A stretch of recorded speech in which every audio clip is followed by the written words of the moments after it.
আজ শুনবেন অলৌকিক। রচনায় তানভীর আহমেদ।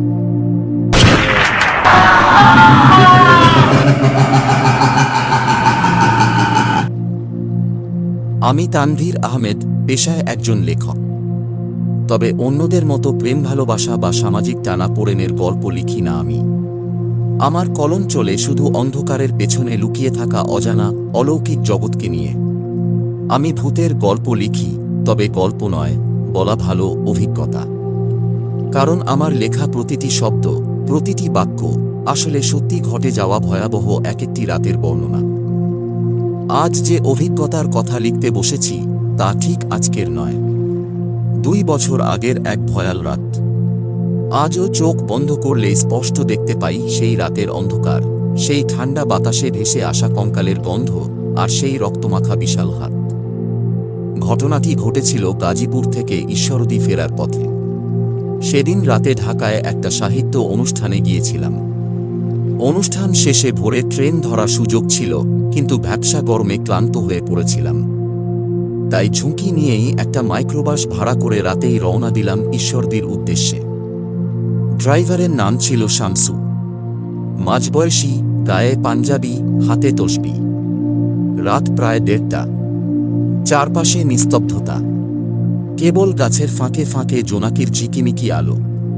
আমি পেছনের সিটে বসে জানালার পাশে মাথা হেলিয়েছিলাম, এক পলকে ঘুম এসে যাচ্ছিল। ঠিক তখনই শুরু হলো ঝড়। প্রচণ্ড বাতাস, যেন হাওরের মাঝখানে কেউ একটা অদৃশ্য হাত দিয়ে বাতাস টেনে নিচ্ছে। সঙ্গে সঙ্গে শুরু হলো ঝুম বৃষ্টি, কাঁচের ওপর তীব্র শব্দে ফোঁটার আঘাত।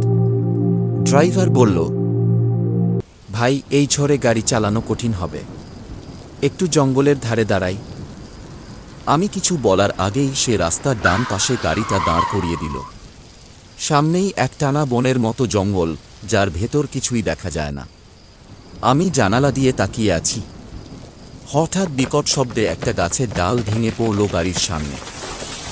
বড় ডাল। রাস্তা পুরো বন্ধ হয়ে গেল। ড্রাইভার চমকে উঠে বলল, বুঝলেন ভাই, আগেই কইছিলাম এই রাস্তা ভালো না। আমি একটু এগিয়ে সামনের দিকে তাকাতে গিয়েই গায়ের লোম দাঁড়িয়ে গেল। চারপাশে এমনিতেই অন্ধকার ছিল, কিন্তু এখন যেন অন্ধকারটাও ঘন হয়ে গেছে। বিদ্যুৎ নেই, মোবাইলের নেটওয়ার্ক নেই, এমনকি আশেপাশে কোনো গাড়িও নেই।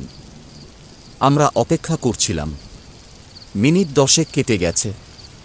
বৃষ্টি তখনও থেমে থেমে চলছে।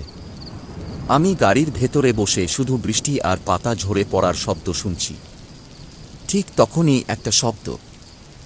আমি ভাবলাম বাতাসে গাছের পাতার আওয়াজ, কিন্তু না, শব্দটা এবার যেন কাছাকাছি এলো।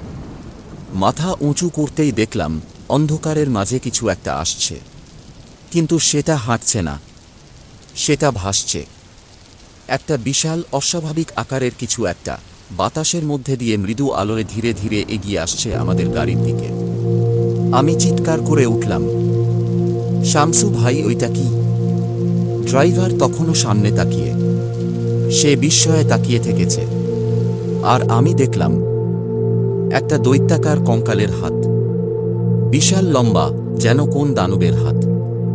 হাড়ের গায়ে কিছু কিছু জায়গায় গলিত চামড়া ঝুলছে, আঙুলে লম্বা ধারালো নখ, আর সাদা হাড়ের ওপর লাল রঙের মতো রক্তের ছোপ। হাতটা ধীরে ধীরে আমাদের গাড়ির সামনে এসে থেমে গেল। শামসু চিৎকার করে উঠল, আউজুবিল্লাহ, আল্লাহ রে! আমি এতটাই ভয়ে ছিলাম, গলার স্বর বের হচ্ছিল না। মাথার চুল ঠান্ডা হয়ে গেল, হাত পা কাঁপছিল আনকন্ট্রোলেবলি। হাতটা যেন কিছু একটা খুঁজছিল। ধীরে ধীরে গাড়ির ছাদে একবার, জানালার কাঁচে একবার ঠুক ঠুক করে আঙুল বুলিয়ে গেল। কাঁচে রক্তের দাগ পড়ে রইল। আমি মাটিতে পড়ে থাকা ব্যাগটা টেনে নিলাম, মোবাইল খুঁজে বের করলাম। আলো জ্বালাতেই সে হাতটা মুহূর্তে অদৃশ্য হয়ে গেল। ড্রাইভার তখনই গাড়ি স্টার্ট দিল। গাছের ডাল ঠেলে কোনোভাবে গাড়ি চালিয়ে আমরা সামনে এগোলাম।